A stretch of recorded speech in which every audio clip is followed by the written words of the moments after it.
श्री शिवाय नमस्तुभ्यम। हर हर महादेव। स्वागत है आपका हमारे चैनल वास्तविक जानकारी पर। दोस्तों, आप सभी लोग जानते हैं कि 2024 नया साल बहुत जल्द आने वाला है और जब आप यह वीडियो देख रहे होंगे तो शायद 2024 नया साल आ भी चुका होगा। अब दोस्तों, एक बहुत बड़ा व्रत है जो कि बहुत सारे लोग सोच रहे होंगे, क्या हमें इस व्रत को 2024 में करना चाहिए और करना चाहिए तो कब से करना चाहिए। जी हाँ दोस्तों, हम बात कर रहे हैं यहाँ पर पशुपतिनाथ व्रत की, जिस पशुपतिनाथ के व्रत से बहुत सारे लोगों, बहुत सारी माताओं बहनों की उनकी सालों पुरानी मनोकामनाएं पूर्ण हुई हैं। इतनी ताकत है इस पशुपतिनाथ व्रत में। तो 2023 साल तो जाने वाला है, पर आने वाला है 2024 नया साल, और जब आप ये वीडियो देख रहे हो तो 2024 ही चल रहा हो।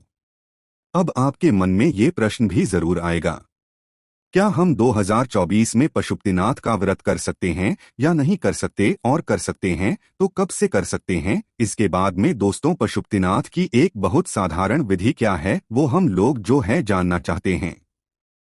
तो आज की वीडियो में आपको ये सारी जानकारियां मिल जाएंगी कि आपको पशुपतिनाथ का व्रत नए साल में कब करना है, कब से शुरू करना है और इसकी पूरी विधि क्या है, बहुत ही साधारण रूप में। तो चलिए दोस्तों, सबसे पहले हम लोग ये बात करते हैं, क्या 2024 में हम पशुपतिनाथ का व्रत कर सकते हैं। तो देखिए, बिल्कुल 2024 में आप पशुपतिनाथ का व्रत कर सकते हैं। और कब से कर सकते हैं, तो यहाँ पर पंडित जी ने खुद कहा है कि इस व्रत को करने का कोई ऐसी बात नहीं है कि आप किसी समय से ही करें। बस ध्यान ये रखना है कि सोमवार का वो दिन होना चाहिए नए साल 2024 में। सबसे अच्छी बात पता है क्या है? सबसे अच्छी बात यह है कि 2024 नए साल का पहला दिन ही कौन सा दिन है? सोमवार का दिन है। इसीलिए दोस्तों, अगर आप चाहें तो 2024 नए साल के पहले दिन से आप लोग जो है पशुपतिनाथ व्रत को धारण कर सकते हैं। बस ध्यान में ये बात रखनी है कि अगर आपने एक बार पशुपतिनाथ का व्रत कर लिया है तो उस एक बार पशुपतिनाथ व्रत करने के बाद आपको 2 से 2.5 महीने तक रुकना है, उसके बाद ही अगला व्रत करना है। अगर आपके 2 से 2.5 महीने हुए हैं तो फिर आपको ये व्रत अभी नहीं करना है, कुछ समय बाद करना है। एक व्रत हो जाए, मनोकामना पूर्ण हो चाहे ना हो, पर एक व्रत को करने के बाद 2-2.5 महीने रुकने के बाद फिर आपको दूसरा व्रत पशुपतिनाथ कर लेना चाहिए, जिससे कि आपकी मनोकामना अच्छे से पूर्ण हो जाए। तो सबसे अच्छा मौका है 2024 नए साल के पहले दिन से आप लोग ये उपाय शुरू कर सकते हैं, क्योंकि 2024 नए साल के पहला दिन ही भगवान शिव जी का सबसे प्रिय दिन है, सोमवार का दिन है। उसके बाद में दोस्तों, 2024 में आप किसी भी महीने की किसी भी सोमवार से इस पशुपतिनाथ व्रत को धारण कर सकते हैं, कोई दिक्कत नहीं है। इसका कोई निश्चित समय नहीं है, कोई निश्चित सोमवार नहीं है कि इसी सोमवार से आपको पशुपतिनाथ व्रत धारण करना है। पंडित जी ने खुद बताया कि आप किसी भी सोमवार से इस व्रत को धारण कर सकते हैं। और जब बात आए 2024 नए साल के पहले दिन की, तो भाई उस दिन से अगर आप व्रत को धारण करेंगे तो इस ये सोने पे सुहागा वाली बात यहाँ पर हो जाती है। उसके बाद में दोस्तों, अब हम सीधा समझते हैं पशुपतिनाथ की पूरी विधि को कि आप लोगों को पशुपतिनाथ व्रत को कैसे करना है, किसको करना है और किस लिए। सबसे पहले हम लोग ये समझते हैं कि पशुपतिनाथ व्रत होता किस लिए है। तो दोस्तों, अगर आपके जीवन में दुख और समस्याएं चल रही हैं, परेशानियां चल रही हैं, कष्ट जल रहे हैं, आप बहुत ज्यादा परेशान हैं, या आपकी कोई ऐसी मनोकामना है जो कि लंबे समय से अटकी हुई है, आपकी वह मनोकामना के लिए आपने पूरे प्रयास करके देख लिए हैं, पर जब भी आपकी वह मनोकामना पूर्ण नहीं हो रही है, आप अपनी तरफ से सारे काम कर रहे हैं, पर जब भी आपकी मनोकामना पूर्ण नहीं हो रही है, जीवन में धन की बहुत ज्यादा समस्या हो रही है, किसी भी की अगर आपके जीवन में समस्या है या कोई भी मनोकामना है, तो उस चीज का स्मरण करते हुए, उस मनोकामना को अपने मन में रखते हुए आप अगर इस व्रत को धारण करेंगे, तो पंडित जी के अनुसार या सभी लोगों ने, जिन लोगों ने पशुपतिनाथ के व्रत को किया है, उन सभी लोगों के अनुसार 5 सोमवार के अंदर ही आपकी वह मनोकामना पूर्ण होना शुरू हो जाती है। या जिस भी कामना के लिए आप ये वाला व्रत करते हैं ना, आपकी वह कामना जो है पूर्ण होना शुरू हो जाती है, वो भी 5 सोमवार के अंदर ही। तो क्या है वो आप लोग सबसे पहले ध्यान से सुनो। तो देखो, पशुपतिनाथ की व्रत की विधि में सबसे पहले आप लोग ये समझो कि जो पशुपतिनाथ का व्रत होता है ये कुल मिला के 5 सोमवार का व्रत होता है। ये व्रत सिर्फ सोमवार के दिन किया जाता है, इसके अलावा और कभी नहीं किया जाता है। तो आप जो 5 सोमवार का व्रत रखेंगे वो 5 सोमवार लगातार होने चाहिए, बीच में आपको कोई भी गैप नहीं देना है, इस बात का ध्यान रखना।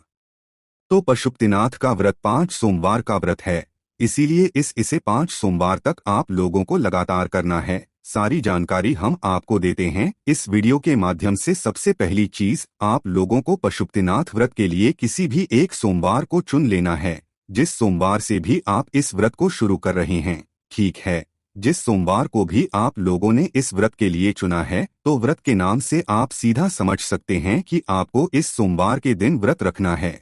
पशुपतिनाथ का व्रत अगर शुरू करना है तो जिस भी सोमवार से करना है उस दिन आप लोगों को व्रत रखना है, और 5 सोमवार को जो है आप लोगों को व्रत नियम से रखना है। अब व्रत में क्या करना है वो आप लोग सुनो। सबसे पहले प्रातःकाल सुबह सुबह जिस भी सोमवार को करना है, सोमवार के दिन प्रातःकाल सुबह सुबह स्नान करना है, शुद्ध हो जाना है। बिल्कुल सुबह सुबह जितना जल्दी हो सके उतना जल्दी उठकर आप स्नान कर लेना, शुद्ध हो जाना। उसके बाद में एक थाली तैयार करना आप लोग। ये जो थाली होगी ये बहुत ही विशेष और महत्वपूर्ण है। इस थाली का महत्व इसलिए इस थाली को थोड़ा ध्यान से तैयार करना।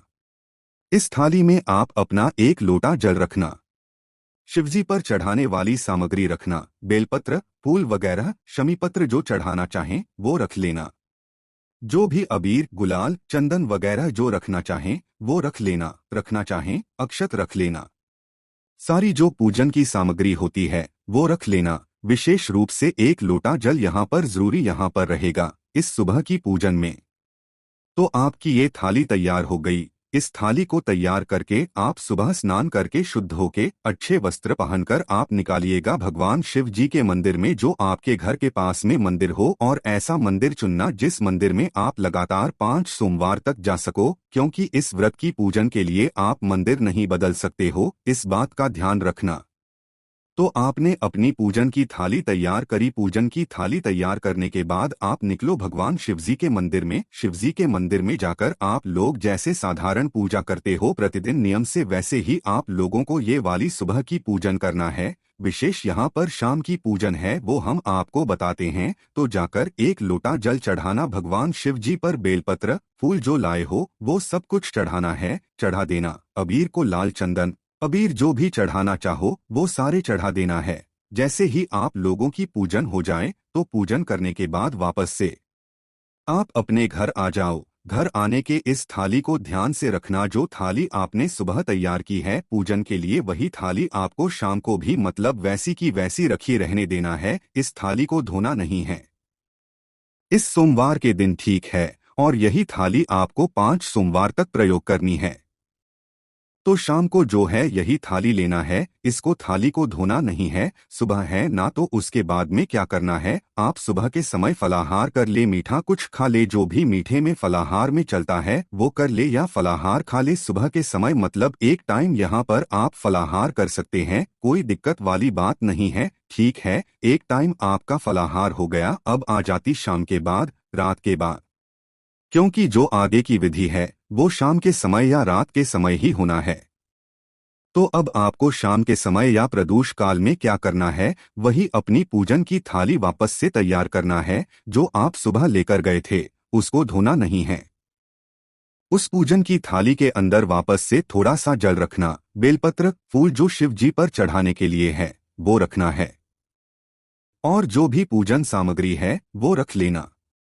इस थाली में आप 2 विशेष चीजें यहाँ पर जुड़ जाएंगी, जो कि है सबसे पहले आटे के दीपक, और दूसरा प्रसाद। जो आटे के दीपक आप लोग लेंगे या अपने घर में ही आप लोग आटे के दीपक बनाएंगे, ये दीपक सिर्फ होने चाहिए, इस बात का ध्यान रखना। कितने दीपक लेने हैं, पूरे 6 दीपक लेने हैं।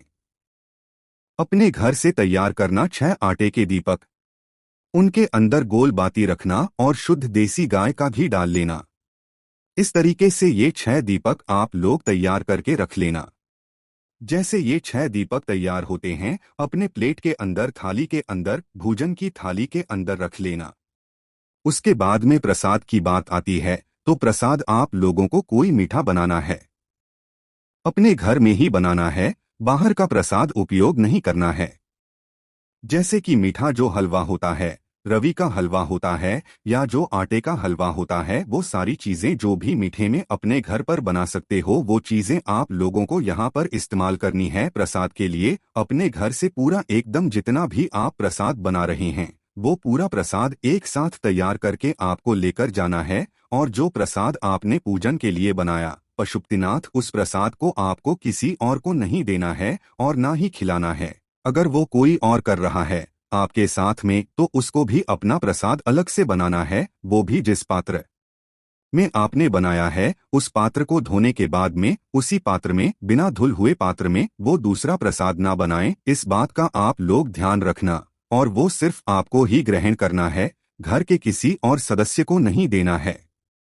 तो प्रसाद आपका तैयार हुआ, अपनी पूजन की थाली के अंदर रख लीजिए और शाम के समय भी अच्छे शुद्ध होकर, मतलब हाथ मुंह धोकर जो है, शिवजी के मंदिर पहुंच जाइए। शिवजी के मंदिर पहुंचकर जाते से शिवजी पर आप चाहो तो, क्योंकि शाम के समय जल तो नहीं चढ़ाया जाता, तो थोड़ा बहुत जल आप छिड़क सकते हो, सिर्फ चढ़ाना है, चढ़ाना नहीं है। शाम के समय भी आप बेलपत्र, फूल जो चढ़ाना चाहो वो चढ़ा दो। जैसे ही आपकी पूजन हो जाए, शिव जी के पास में बैठो। पास में बैठने के बाद अपनी थाली में से जो 6 दीपक आप लेकर गए हो, वो 6 दीपक शिवजी के सामने रखो, से जमा कर रख दो। 6 वो पूरे बाहर निकाल कर रख दो।